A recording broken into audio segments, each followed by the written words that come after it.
Price Lord. ஆண்டவராகிய இயேசு கிறிஸ்துவின் நாமத்திலே உங்களை அன்போடு வாழ்த்துகிறேன். மீண்டும் ஒரு ஆசீர்வாதமான நாளை கர்த்தர் நம்முடைய கரங்களில் கொடுத்திருக்கிறார்.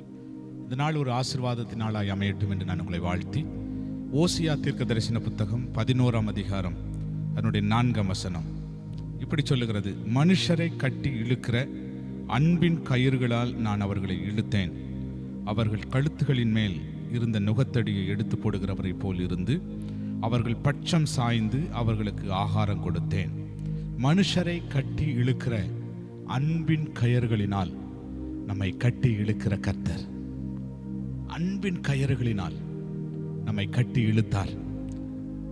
ரட்சிக்கப்படாமல் இருந்தோம், பாளையத்துக்கு வெளியே இருந்தோம், புறஜாதியாராக இருந்தோம்.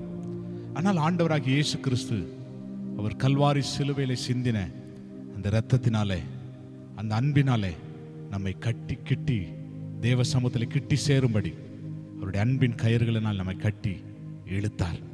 நீங்களும் நானும் ரட்சிக்கப்பட்டது ஒரு பெரிய ஒரு பாக்கியம், கர்த்தர் கொடுத்த விலையேற பெற்ற ஸ்லாக்கியம். ஆகவே தேவ பிள்ளைகளே, அவருடைய அன்பின் கயிறுகளால் நம்ம கட்டி இழுக்கப்பட்டிருக்கிறோம்.